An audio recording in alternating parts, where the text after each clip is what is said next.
సమరం ఛానల్ ప్రేక్షకులకి నమస్కారం. ఈ రోజున ఒక ప్రముఖ వ్యక్తి మన స్టూడియోలో ఉన్నారు. శ్రీ రమేష్ గారు, విజ్ఞాన దర్శిని డైరెక్టర్. అయిన సైన్సే తన ప్రాణంగా, సైన్సే తన ఊపిరిగా జీవిస్తున్న వ్యక్తి. సమాజంలో సైన్స్ అండ్ టెక్నాలజీ గురించి అవగాహన పెంచుతూ దానితో శాస్త్రీయ దృక్పథాన్ని పెంచడానికి అవిరళ కృషి చేస్తున్నారు. ఇక ఆయన ఆరోగ్యం బాగుండకపోయినప్పుడు కూడా చక్కగా దీనికి అంకితం అయ్యి scientific knowledge and scientific temper కృషి చేస్తున్నారు. ఆయన ప్రతి వాళ్ళకి తెలిసి ప్రత్యేకంగా నేను పరిచయం చేసే పని లేదు. టీవీలో చూస్తున్నారు, ప్రత్యేకంగా మన సోషల్ మీడియాలో చూస్తున్నారు. అందరికీ పరిచయం వ్యక్తి, ఎంతో ఆత్మీయులు, ఆప్తులు ఆయన. వారు మరి మూఢనమ్మకాల నిర్మూలన విషయంలో చెప్పలేని కృషి చేస్తున్నారు. ముఖ్యంగా scientific knowledge and scientific temper పెంపొందించాలని చేసిన కృషి అమోఘమైనది. అటువంటి వ్యక్తి ఈ రోజున మన స్టూడియోలో ఉన్నారు. ఆయన్ని ముందు స్వాగతం పలుకుతాం. నమస్కారం రమేష్ గారు. నమస్కారం అండి. మీ ఈ రోజున మా స్టూడియోకి మీరు ఉండడం చాలా సంతోషం విషయం అండి. మీ గురించి ప్రత్యేకంగా చెప్పాల్సిన లేదు, అయినా మీరు మా ప్రేక్షకులు మీ యొక్క కార్యక్రమాల గురించి మీ గురించి కొంత పరిచయం చేయాల్సిన కోరుతున్నాను.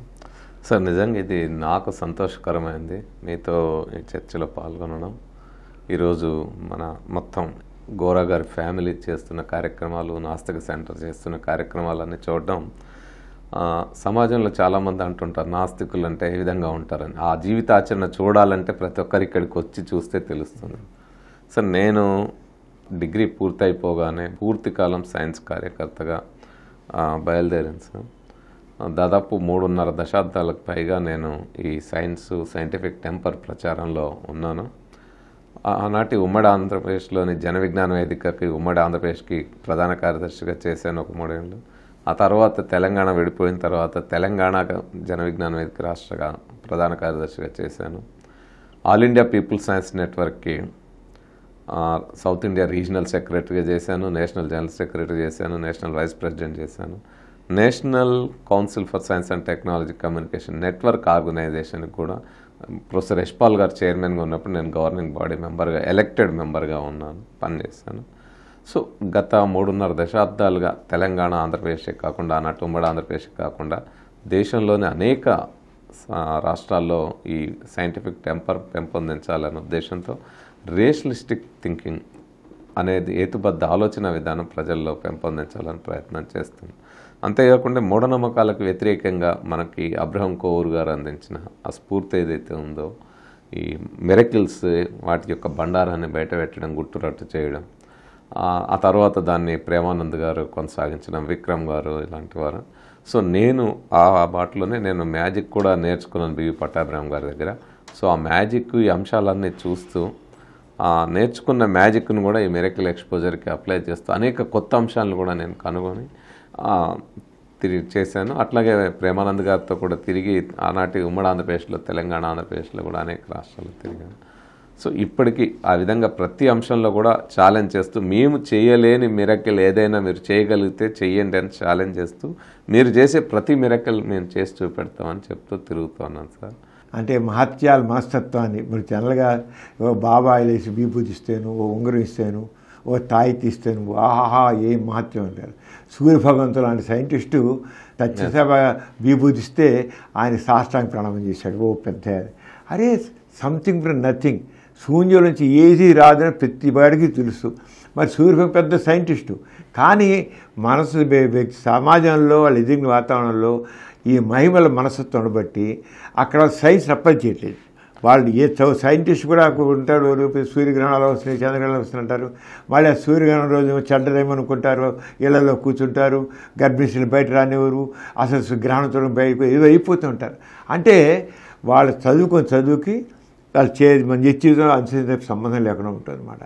మరి ఇలాంటి విషయాల్లో ప్రజల్లో మరి ముఖ్యంగా ఏ రంగా మీరు అవగాహన కలిగిస్తున్నారు, ముఖ్యంగా విద్యార్థుల్లో, సమాజంలో మీరు ఏ కార్యక్రమాలు చేపట్టి ఈ ప్రజల్లో ఈ చైతన్యం తీసుకొస్తున్నారో తెలియజేయండి సార్. మీరు అన్నట్టు సూర్యభగవంతం గారు కావచ్చు, అనేక మంది సైంటిస్టులు, సైన్స్ రీసెర్చ్ స్కాలర్స్ కూడా ఈ మాయలు మహిమలు నమ్మిపోతాను. వాళ్ళేమో ఒకవైపు ఏమో law of conservation of mass చదువు ఉంటారు. Matter neither be created Nar be destroyed, పదార్థం సృష్టించబడదు, నాశనం చేయదు.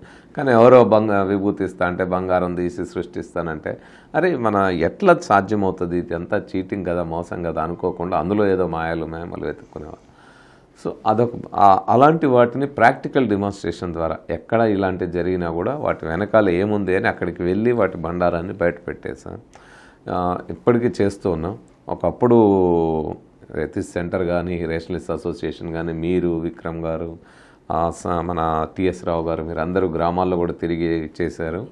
సో నేను కూడా అలాగా చేస్తూ ఉన్నాము. అంతేకాకుండా కొన్ని కళారూపాలు, నేను నల్గొండ జిల్లాలో ఆనాటి ఒక బాణమతి పేరుతో సజీవ దహనం జరిగి దాడులు జరుగుతున్నప్పుడు ఒక 350 గ్రామాల్లో కల్చరల్ యాక్టివిటీస్ ద్వారా దానికి సంబంధించిన కళారూపాలు తయారు చేసి పాటలు రాసి అట్లాగే ఈ మిరాకిల్స్ ఎలా చేస్తారనే దాన్ని ట్రైనింగ్ ఇచ్చి ఒక 10 టీమ్స్తో మేము అనేక గ్రామాల్లో ప్రదర్శనలు చేయించాం.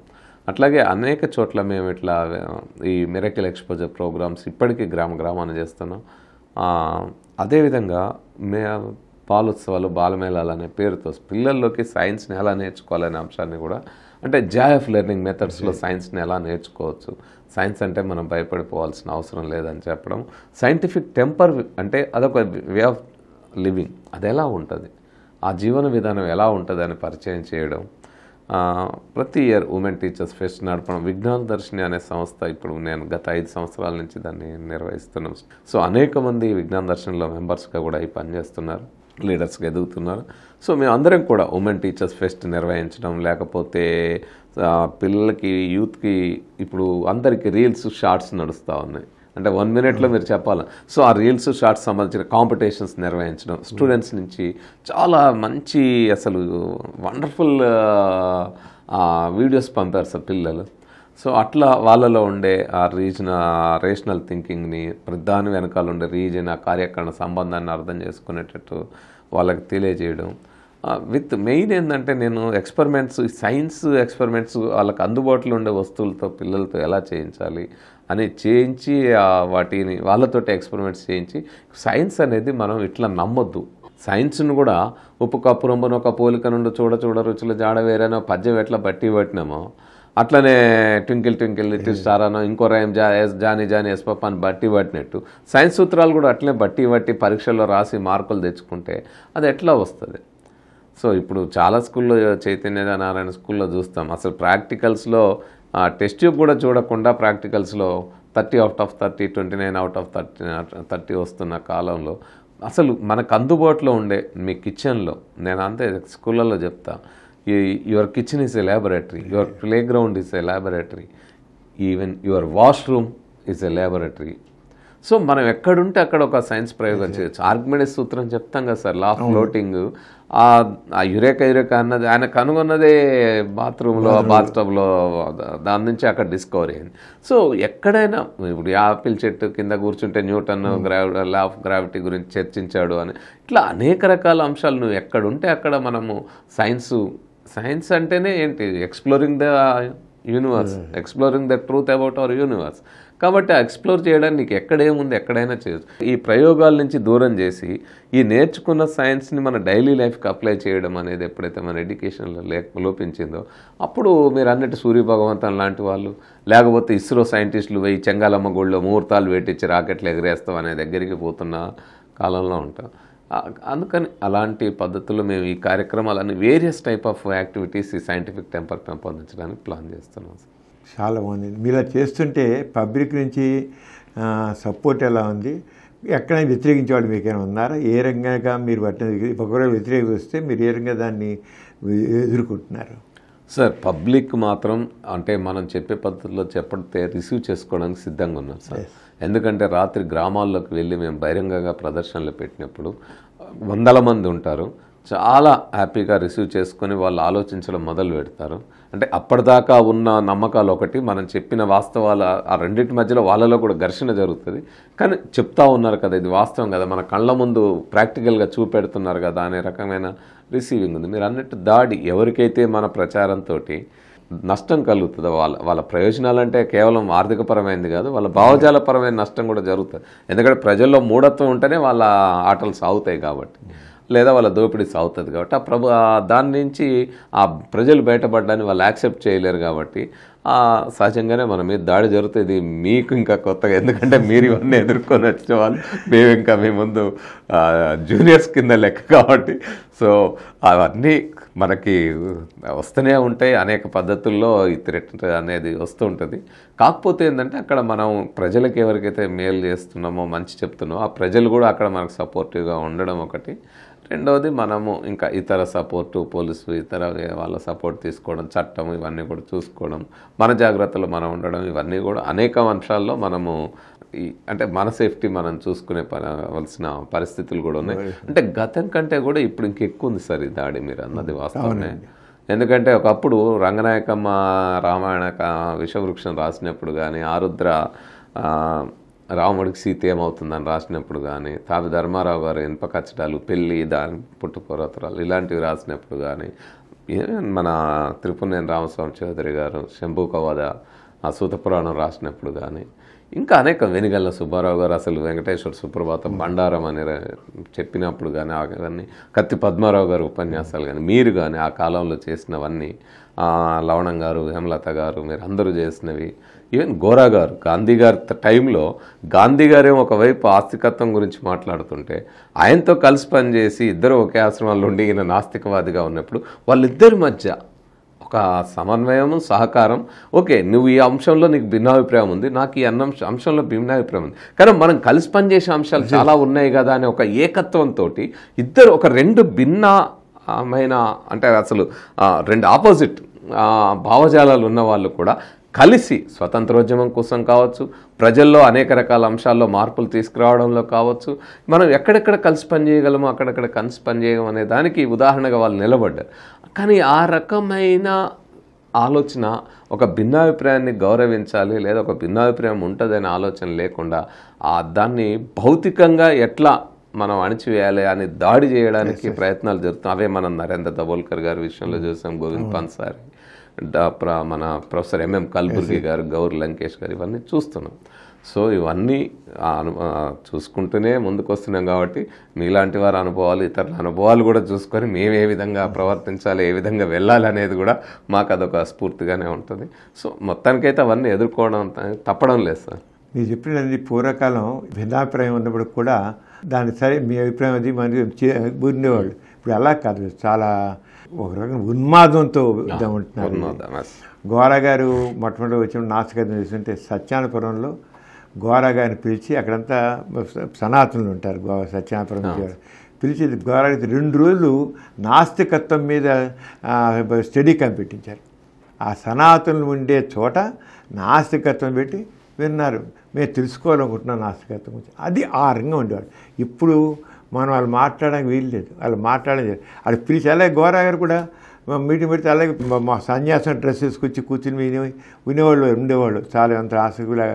గోరా గారికి కూడా ఎంతోమంది పరమ ఆస్తికులు భక్తులైనకి ఆస్తికులు గోరా గారిని ఎంతో గౌరవించేవారు. ఇంత అంతా కాదు, మీరు అన్నట్లా భిన్నాభిప్రాయం ఉన్నా మనకి ఎక్కడ అభిప్రాయం ఉంటుంది. గోరా గారిలోని మానవత్వాన్ని, గోరాలో నైతికతని, గోరా గారి ఇంటిగ్రిటీని హర్షించేవాళ్ళు. ఇప్పుడు అదేం లేదు, ఎక్కడ భిన్నాభిప్రాయం దాన్ని విభేదించడం, దాని మీద పాయింట్ చేసి చేయడం ఉంటుంది. అది కారణం ఏంటంటే ఈ పొలిటికల్ పార్టీస్ ఏంటంటే పొలిటికల్ పార్టీస్ ప్రజల్లో ఒక రకమైన ద్వేషాన్ని, ఈర్ష్యని, అసూయని పెంచుకుంటున్నాయి. మనం చూస్తే రాజకీయ నాయకులు ఎలా మాట ద్వేషం, ఈర్ష్య, అసూయ అంతే. మనవాడు కాకపోతే, మన పార్టీ వాడు కాకపోతే వాడిని చీల్చి చెండాడేస్తాయి. ఇప్పుడు సోషల్ మీడియాలో చూస్తాం కదా, ఎంత దరిద్రంగా పోస్టులు పెడుతున్నారు సోషల్ మీడియా. అంటే ఇదే మనస్తత్వం, ఇది పొలిటికల్ పార్టీ. ఒక పార్టీ వాళ్ళు వాళ్ళ పార్టీ సోషల్ మీడియా పెంచితే ఇంకొక పార్టీ వాళ్ళు ఇంకోటి పెంచితే ఇదే చేసే మనుషుల్లో అన్నింటిలో కూడా మనస్తత్వం. దాని కారణం రాజకీయాలు. ఈ కుల రాజకీయాలు బాగా పెరిగిపోయాయి, మత రాజకీయాలు పెరిగిపోయాయి, మత ద్వేషాలు పెరిగిపోయాయి. దీని అంతా ఈనాటి రాజకీయాలు. దీన్ని మన రాజ్యాంగంలో 51AH తీసుకున్నట్లయితే మనకి సైంటిఫిక్ నాలెడ్జ్, సైంటిఫిక్ టెంపర్ అని చెప్పి ఎంత ప్రమోట్ చేయాలని ఎంత చెప్పినా అసలు దాన్ని పక్కన పడేస్తున్నారు కదా, అసలు దాన్ని తీసేయాలి లెవెల్లో ఉన్న అసలు. అంటే రాజకీయ నాయకులు ఏం చేస్తున్నారంటే సార్, మీరు అన్నట్టు రాజకీయము అనేది ఎప్పుడైతే మతాన్ని నెత్తికెక్కుందో అప్పుడు ఈ విద్వేషాలు ఇవన్నీ పెరుగుతూ ఉన్నాయి. తమ ఓటు బ్యాంక్ రాజకీయాల కోసం మత విద్వేషాలను వాడుకునే పరిస్థితి ఉంది. రెండోది, అసలు వాళ్ళకి హక్కులు గుర్తున్నాయి సార్ రాజకీయ నాయకులకి. రాజ్యాంగం ఇచ్చిన రాజ్యాంగాన్ని వాళ్ళు ఏమనుకుంటున్నారంటే మనకు కొన్ని హక్కులు ఇచ్చేది ఆ హక్కులు పాటిస్తే అన్నారు. కానీ ఏవైతే ఆర్టికల్ 51A చెప్పిన ఫండమెంటల్ డ్యూటీస్ ఉన్నాయో ఆ బాధ్యతలు అనేది అంటే నేను హక్కు అనుభవించేటప్పుడు నాకు ఒక రెస్పాన్సిబిలిటీ ఉంటుంది అనేది మర్చిపోయి వాటిని అసలు వేటిని పట్టించుకునే పరిస్థితి వాళ్ళ లేదు. మీరంటే 51A to develop scientific temper, spirit of enquiry, humanism and reform ఎంత క్లియర్గా చెప్పారు సార్. అది ఈనాటి పిల్లల్లోకి చెప్తలేరు. మన టెక్స్ట్ బుక్లో ఆ మాట ఉండదు అసలు. ఇక రాజకీయ నాయకులు అయితే అసలు అది అలాంటిది ఒకటి ఉందనే ఆ సోయే లేకుండా వాళ్ళు ఉన్న పరిస్థితి ఉంది. ఇవన్నీ నిజంగా ఆనాటి పరిస్థితులు ఈనాటు ఉన్నట్టు. ఇప్పుడు ఒకప్పుడు భారతదేశంలో ఒక చరిత్రే తాత్విక ఘర్షణల వారసత్వం. చార్వాకులు లోకాయతులకి, బౌద్ధుడి వాళ్ళకి, సనాతనులకి, బౌద్ధులకి, ఇతర వేదాలుగా నమ్మే వాళ్ళకి మధ్యలో ఘర్షణ. ఎంత ఘర్షణ తాత్విక వారసత్వం జరిగింది ఆ కాలంలో కూడా. ఆ తర్వాత అది ఉన్మాద స్థాయికి పోయి చార్వాకుల మీద, మన లోకాయతుల మీద, బౌద్ధుల మీద దాడులు జరిగి, ఆ బౌద్ధుల మీద కూడా దాడి జరిగి, అచ్చలు కూడా దమనకాండలు కూడా జరిగిన పరిస్థితి ఉంది. కానీ అయినా కూడా ఎదుర్కొని నిలబడగలిగిన అయితే ఒకటి సార్, మీరు అన్నట్టు ఎట్లా మనం నిలబడగలుగుతాం అనేది, అవన్నీ అన్ని దాడులు జరిగినా కూడా, అంత ఉన్మాదం ఉన్నా కూడా ఈరోజు ఆ నాస్తికత్వం కావచ్చు, హేతువాద ఆలోచన కావచ్చు, లేకపోతే ఆ బౌద్ధం కావచ్చు నిలబడింది. కారణం సత్యం. అంతే. సత్యాన్ని ఎవరైతే పాటిస్తారో, సత్యం కోసం ఎవరైతే సెర్చ్ చేస్తారో, అన్వేషణ చేస్తారో, ఆ సత్యాన్ని కనుగొనే ప్రయత్నంలోనే ఎవరైతే జయప్రదంగా అంటే దానికోసం ఉన్న వాళ్ళకి ఇవన్నీ దాడులు ఇవన్నీ కూడా వాటన్నిటిని భరించే శక్తి ఉంటుంది. అవసరమైతే బలే అవుతారు కూడా. భగత్ సింగ్ వయామ్ యతిష్ఠా అనే పుస్తకాన్ని రాసిన భగత్ సింగ్ ఉరికంబాన్ని దేశ స్వాతంత్రం కోసం ప్రాణాలు అర్పించాడు. సో అలాంటి త్యాగం చేయాలనే అది కూడా ఇక్కడ వస్తుంది. సో ఇవన్నీ జరుగుతాయి. కానీ వాస్తవం ఏంటిది, మళ్ళీ ఒకసారి మనం చూసుకుంటే గోరా గారికి గాంధీ గారికి ఉండే అనుబంధాలు. గాంధీ గారు ఒక మాట చెప్పేటప్పుడు గోరా గారు, మీది నాది భిన్నాభిప్రాయాలే, కానీ నేను సత్యాన్ని ఒక దారిలో అన్వేషిస్తున్నా, మీరు ఒక దారిలో అన్వేషిస్తున్నారు. ఎక్కడో ఒక దగ్గర ఏదో ఒకటి నిజం తేలుతుంది. కానీ అప్పటి వరకు ఇద్దరం కలిసిపోయే అంశాల్లో కలిసిపోదామనే ఆ రకమైన ఒక సామరస్యపూరితమైన, ఒక సమన్వయపూరితమైనది వచ్చినప్పుడు వాస్తవం ఏంటిదో తెలుస్తుంది. వాస్తవం ఈరోజు ప్రపంచవ్యాప్తంగా నిర్ధారితమైన సత్యము, వైజ్ఞానిక దృక్పథము, సైన్స్కి ఈరోజు ఎవల్యూషన్ థియరీ తీసుకున్నా మీరు అన్న ప్రతి దాంట్లో కూడా కొన్ని వేల పరిశోధనలు అది నిరూపితమైంది. కానీ మతం ఏం చేస్తుంది సార్? సైన్స్ ఒక సైన్స్ సూత్రాన్ని ఎందుకు చెప్తుంది? అక్కడ ఉండే వాస్తవాన్ని వివరిస్తుంది. అది నీ నమ్మకానికి వ్యతిరేకంగా ఉంటే అది నీ నమ్మకం యొక్క పొరపాటు తప్ప సైన్స్ పొరపాటు. కానీ సైన్స్ మీద దాడి జరిగింది. భూమి చుట్టూ సూర్యుడు తిరుగుతున్నాడా అనే కాలం నుంచి చెప్పినది నమ్మితే, కాదు సూర్యుని చుట్టూ భూమి తిరుగుతుందనే కోపర్నికస్ని మతద్రోహి అన్నారు, శిక్షలు విధించారు. గెలీలియోని జీవితాంతం హౌస్ అరెస్ట్ చేసి గుడ్డివాడయ్యే విధంగా అంత చీకటి కొట్టాల్లో మగ్గేటట్టు చేశారు. బ్రూనోని సజీవ దహనం చేసి హత్యలు చేశారు. హైపేషియాని ఎప్పుడో 2000 ఏళ్ల క్రితం ఆమె ఖగోళానికి సంబంధించి సత్యాలు చెప్పినందుకు ఆ మహిళని ఊరంతా తిప్పి కొరడాలతో కొట్టి ఆల్చిప్పలతో చర్మాన్ని ఒలిచి సజీవ దహనాలు చేశారు. మహాభారతంలో మనం చూస్తే శాంతి పర్వంలో చార్వాకుడిని సజీవ దహనం చేసిన లాంటి ఘటనలు. సో అనేక ప్రాంతాల్లో ఈ దాడులు ఎందుకు జరుగుతాయి? ఒక సత్యాన్ని భరించలేని స్థితికి ఆ ఉన్మాదం ఎందుకు వెళ్తుందంటే, నేను నమ్మిన అబద్ధాలే నిజం, ఇదే అనే భ్రమల్లో ఉన్నవాళ్ళు ఆ భ్రమల నుంచి సత్యం ఒకసారి అట్లా కళ్ళ ముందు కనపడుతూ ఉంటుంది. సత్యం అని తెలిసినా కూడా దాన్ని తట్టుకోలేక, అరే నా భ్రమలు, నా అబద్ధాలన్నీ పటాపంచలు అయిపోయేటట్టున్నాయనే దానిలో నుంచి ఆ ఉన్మాదం వస్తుంది సార్. దాని నుంచి దాడి జరుగుతుంది. కాబట్టి ఇవన్నీ భరిస్తూ వీటి నుంచి ప్రజల్ని చైతన్యం చేస్తూ మనం ముందుకెళ్లాల్సిందే. ముఖ్యంగా మేము అనుకునే సార్, విజ్ఞాన దర్శినిగా మనము యువతరంలో, విద్యార్థుల్లో ఈ వైజ్ఞానిక భావజాలాన్ని పెంపొందించాలి. వైజ్ఞానిక భావజాలం లేదా ఒక అంశాన్ని మూఢంగా నమ్మకుండా, అది దేవుడా ఇంకోట ఏ అతీత శక్తినైనా నమ్మకుండా వాస్తవాన్ని ఎత్తుక్కునే ప్రయత్నంలో ఉన్న వాళ్ళు ఉన్న దగ్గర పరిస్థితి. ఇప్పుడు చాలామంది అంటారు, దేవుడు అనే భయం లేకపోతే నేరాలు ఎట్లా అవుతాయి, లేకపోతే దేవుడు అనే భయం లేదు అంటే, నేను చాలామంది చెప్తాను, నాన్ బిలీవర్స్ ఎక్కువగా ఉన్న యూరోపియన్ కంట్రీస్ తీసుకోండి, మీరు హ్యూమన్ డెవలప్మెంట్ ఇండెక్స్లో ఫస్ట్ 10 అవే ఉంటాయి, మ్యాక్సిమం అవే ఉంటాయి. ఎడ్యుకేషన్లో ఫిన్లాండ్ లాంటి దేశాలు నెంబర్ 1 పొజిషన్లో ఉన్నాయి. అసలు ఎడ్యుకేషన్ అంటే ఏంటని చెప్పేదాంట్లో. హ్యూమన్ రైట్స్లో కన్న తల్లిదండ్రులు కూడా పిల్లల్ని తిట్టడానికి లేదు, కోప్పడడానికి లేదు, దండించడం కూడా కాదు, అలాంటి దాంట్లో వాళ్ళ ఎవరన్నా తిడితే కూడా కేసులు పెడతారు. మానవ హక్కుల ఉల్లంఘన, బాలల హక్కుల ఉల్లంఘన కింద. అంటే ఈరోజు మానవ హక్కులు ఎంత స్థాయిలో, ఎంత ఉన్నతమైన ఆలోచనకి మానవులు ఎదుగుతూ ఉన్నారు, మానవుల ఆలోచన ఎదుగుతూ ఉంది. దానికి ఏదో ఒక అతీత శక్తి మీద ఆధారపడడం కాదు, వాస్తవాల్ని గమనించినప్పుడు ఇదే. ఇంకోటి ఆనందమయ జీవితాలు, ద హ్యాపీనెస్ ఇండెక్స్ చూసుకుంటే కూడా ఈ నాన్ బిలీవర్స్ ఎక్కువ ఉన్న కంట్రీసే ముందు పీట్లో ఉన్నాయి. సో మీరు ఎక్కడ నేరస్తులు ఉన్నది చూసినా కూడా ఒకసారి ఇలాంటి వాళ్ళందరికీ నేను ఈ వాదనలు చేసే వాళ్ళందరికీ, నాస్తికులు ఏం చేశారు, హేతువాదులు ఏం చేశారు ఈ సమాజానికి, ఇది ఎలా అసలు ఏం చేశారు, ఇగో ఇక్కడ వరదలు ఎక్కడున్నారు, ఇంకో దగ్గర ఎక్కడున్నారు అనే వాళ్ళందరికీ కూడా ఒక మాట చెప్పొస్తారు. మీకు నాస్తికత్వం ఉన్న హేతువాదులైనా సరే, వైజ్ఞానిక దృక్పథం ఉన్న వాళ్ళైనా సరే, వాళ్ళ ఆచరణ, వాళ్ళ జీవన విధానం ఎంత ఉన్నతంగా ఉంటుంది, వాళ్ళున్న చోట సంస్కారం అనేది ఏ విధంగా ఉంటుంది మీకు తెలియాలి అంటే ఆచరణాత్మకంగా ఒక 2 తరాల పాటు ఇది ఎలా జరుగుతూ ఉంది అనేది తెలియాలంటే మీరందరూ విజయవాడలో ఉన్న నాస్తిక్ కేంద్రాన్ని విజిట్ చేయండి. అక్కడ జరిగే మల్టిపుల్ యాక్టివిటీస్ చూస్తే మిగతా వాళ్ళందరూ ఏ విధంగా ఉంటారు అనేది అర్థమవుతుంది.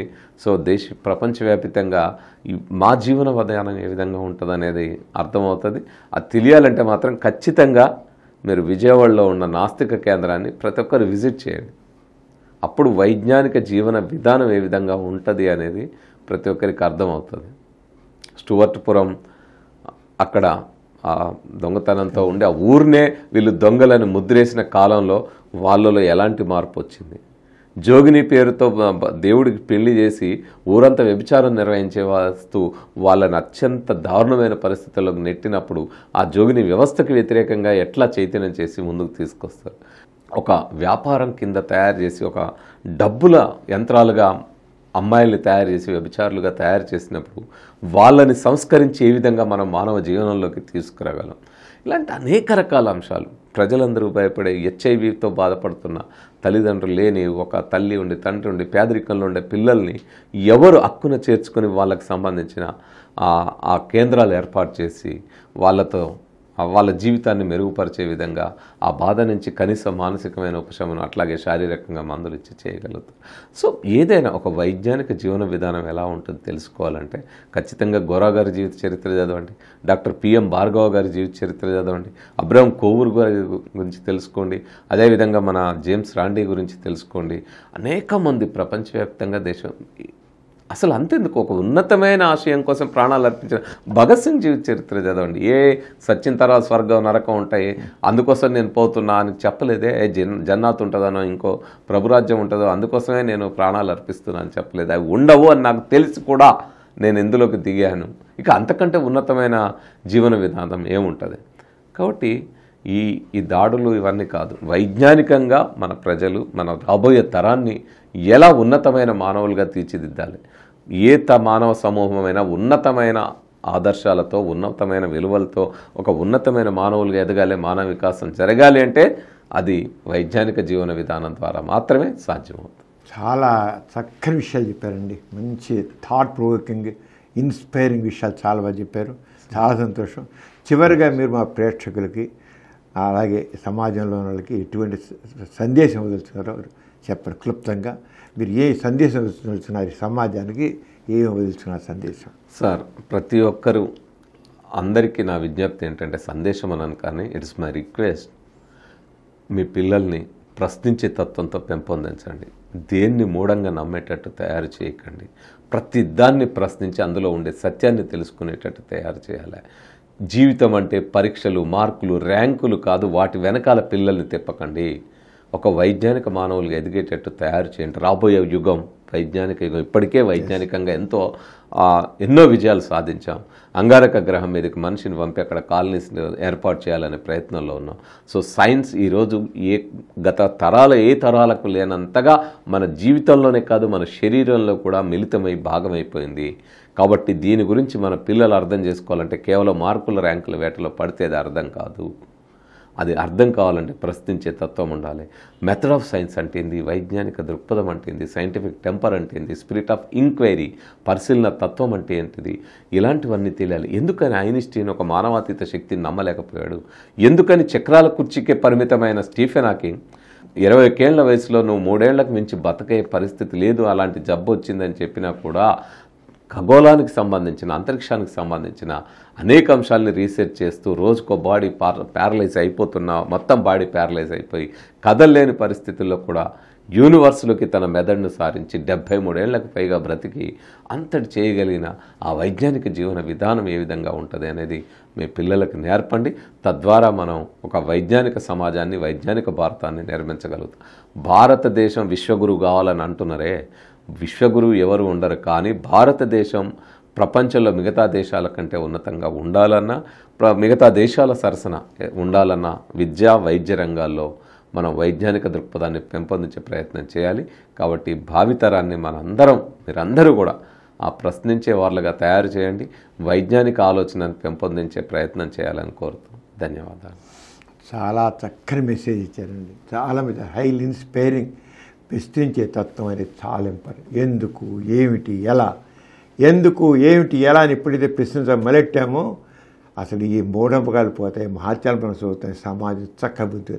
ఇది సైంటిఫిక్ నాలెడ్జ్ పెంచుతుంది అనమాట. చాలా మీరు ఇవాళ మీ యొక్క ఇది మాత్రం వండర్ఫుల్ సార్. మీరు ఎన్ని కార్యక్రమాలు చేస్తున్నా ఈరోజు ఈ టీవీకి ఈ రకంగా ఇచ్చిన మెసేజ్ అసలు దేనికి తీసిపోయింది, మించిందనమాట. మీరు కార్యక్రమం చాలా చేస్తున్నారు, కానీ ఈ రోజున మీరు ఇచ్చిన ఈ మెసేజ్ ఎక్సలెంట్, క్లుప్తంగా ఇచ్చినా సరే మొత్తం అందరిని ఇన్స్పైర్ చేసే విధంగా చాలా గొప్ప సందేశం ఇచ్చారు. మీకు మా సంబరం ఛానల్స్ తరపున మీకు అభినందన చేస్తున్నాం. Thank you sir. ఈ అవకాశం ఇచ్చినందుకు మీకు ధన్యవాదాలు.